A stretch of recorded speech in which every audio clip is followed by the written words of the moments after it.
Madame la Présidente, Monsieur le Ministre, mes chers collègues, dans les années 1980, la Nouvelle-Calédonie a connu une situation d'extrême violence avec pour paroxysme la prise d'otages dans la grotte d'Ouvéa.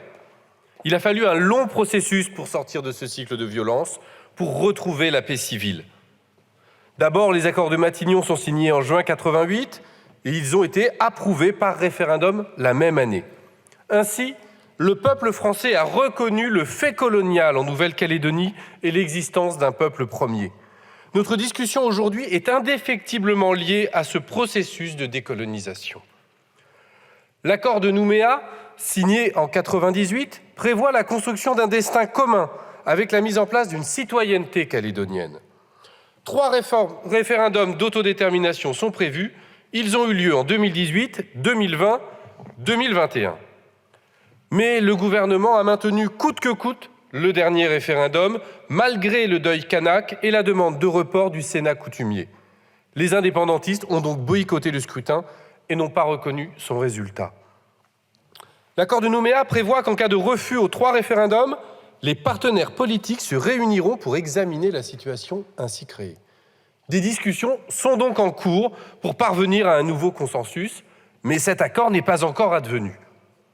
L'un des points cruciaux de la discussion est la question du dégel du corps électoral pour les élections provinciales.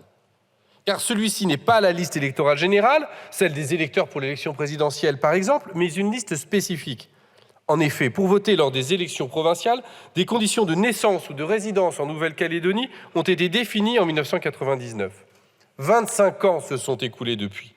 De plus en plus de personnes sont privées du droit de vote, alors qu'elles sont nées et ont toujours vécu en Nouvelle-Calédonie. En 1999, 7% des électeurs ne pouvaient voter aux élections provinciales, ils sont plus de 19% aujourd'hui. Le groupe de la France Insoumise n'est pas favorable au gel perpétuel du corps électoral. Cela n'aurait pas de sens, et d'ailleurs personne ne le demande. Mais le gouvernement a déposé au Sénat un texte de loi constitutionnelle le 29 janvier. Il propose unilatéralement le dégel du corps électoral. Cette question est cruciale, car le gouvernement propose d'ajouter 25 000 nouveaux électeurs dans un corps électoral qui en compte 180 000, c'est-à-dire 15% du corps électoral initial. Pour donner un ordre de grandeur, c'est comme si nous parlions d'ajouter 7 millions d'électeurs sur les 48 millions du corps électoral général de la France. Et juste avant une élection.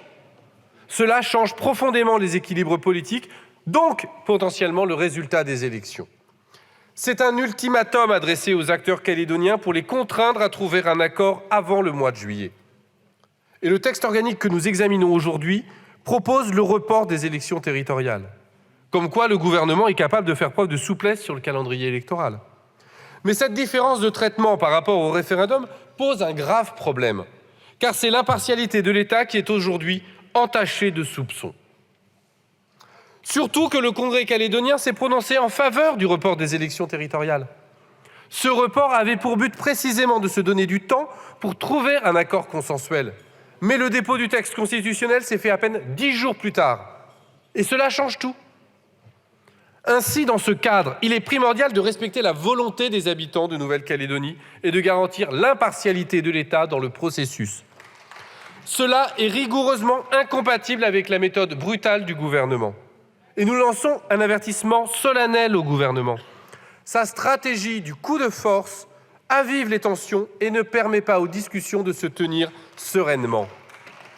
Personne ne veut que l'avenir institutionnel de la Nouvelle-Calédonie se trouve dans une impasse politique qui diviserait ses habitants et la referait plonger dans un cycle de violence. Au contraire, la force des accords de Matignon, puis de Nouméa, ont permis de sortir de la violence par une méthode où le consensus amène la paix. C'est cet esprit de paix qu'il nous faut retrouver. C'est donc parce que nous nous opposons à la méthode du gouvernement qui avive les tensions que nous voterons contre ce texte.